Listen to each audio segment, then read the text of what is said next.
Ladies and gentlemen, I now have the great pleasure to invite Dr. Sally McDougall to deliver the Convocation address. Dr. McDougall.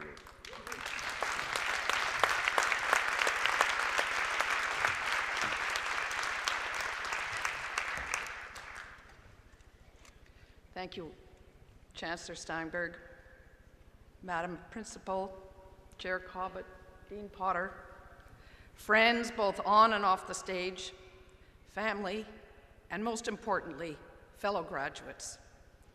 Welcome and good evening. My heartfelt congratulations to those of you being recognized with certificates and diplomas this evening. I also offer a special salute to those people around you who encouraged you to go for it, who supported you, who consoled you when your goal might have seemed out of reach, and who helped get you here tonight. As I was starting to prepare this evening's address, a friend suggested I answer the question, how do you create a meaningful life? Now, there's many different answers to this question, none of them short, as there are people in this tent, but I will try and be brief as possible. As students in McGill's School of Continuing Studies, you have demonstrated one of the primary requirements for a meaningful life: setting a goal and achieving it through sheer hard work and perseverance. You all have my utmost respect and admiration for your ability to combine, in many cases, a full-time job, commitments to family and friends, and your studies. Your determination, time management skills, and desire to expand your experience and abilities will serve you well as you move on through life. This evening, I'd like to talk briefly about another element that offers meaning in life, as well as a myriad of learning opportunities. It's something we often forget in the hustle and bustle of day-to-day survival, and that something is volunteerism. As well-organized high achievers, you are the perfect candidates to be volunteers, and I can attest that volunteering in whatever capacity can be one of the most rewarding activities in life. Surprisingly, perhaps, freely giving service to others is immensely fulfilling. I recognize that many of you have made sacrifices to enhance your professional qualifications, but no salary or corporate title can equal the joy that comes from helping a healing veteran or a disabled child struggling to master a new skill. Volunteering is not a CV opportunity, but an activity that opens the door to a lifetime of learning. And you've already proved to be wonderful advocates for continuing education. Simply, as volunteers, we offer to the individuals, groups, or institutions our enthusiasm, time, energy, and talent. What can you do? How can you help? Well, look around your community. Talk to friends and colleagues who may already be involved. Begin with an area that interests you, something that corresponds to your abilities, perhaps a hobby or a sport where you've already acquired some skills and experience. If you have children, and I hear some out there, look at their activities. See if your free time and abilities can be a match. Volunteering in something where your children are participating has tremendous benefits. They appreciate your interest in their activities, and seeing them in situations outside the home gives you a greater understanding of them as individuals. Be realistic about the time you have available to commit. In many ways, a volunteer position is more demanding than a so-called day job. Be prepared to stand behind your commitment. But whatever you choose, be passionate about it.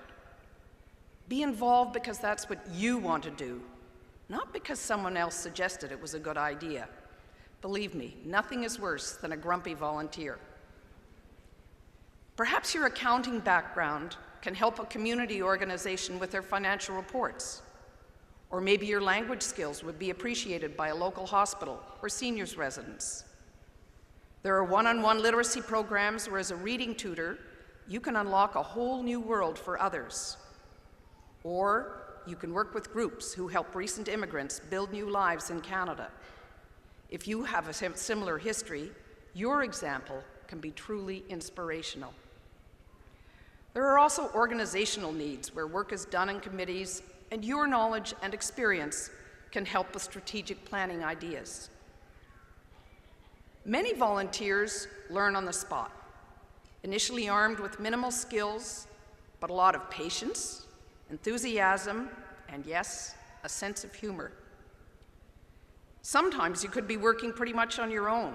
I remember for years, every Tuesday morning, heading out to a local food bank where I filled my car with occasionally leaky boxes of food and then delivered them up a flight of stairs to an agency where the goods were later distributed to needy pregnant women and their families. Believe me, when you start looking for them, the opportunities go on. And the rewards are equally numerous, but are personal and individual, and should never be for recognition, which I confess makes me somewhat embarrassed about this honor. We each find our own fulfillment in whatever we are doing. We meet wonderful people who we would otherwise not have met. We make great new friendships, and we learn new skills in the understanding of others, their challenges, and their cultures. Now, I know that as I've spoken tonight, people throughout the audience have been nodding inwardly. That's because you are already committed volunteers. And you know from your experience about the satisfaction and the education and life skills that come from helping others. To you, I offer a friendly pat on the back and an encouragement to recruit others to the cause. It has been an enormous privilege for me to be involved as a volunteer at McGill.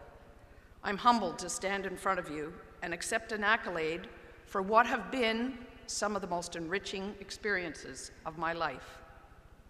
As always, it is the people who make a difference. And I've been so very fortunate to work with so many outstanding people. In closing, two small areas of advice, which apply not only to volunteer work, but to your day-to-day lives as well. Smile. No matter what you're doing, once a look of determination has passed, smile from your insides out. As I mentioned earlier, there's nothing worse than a grumpy volunteer or a grumpy colleague. If you're keen, passionate, and interested in what you're doing, the smile should come naturally, and smiling is contagious. And along with this, keep a sense of humor. And when things aren't going quite as you'd hoped, remember the end goal. You are well on your way to a more meaningful life. Thank you, and congratulations once again.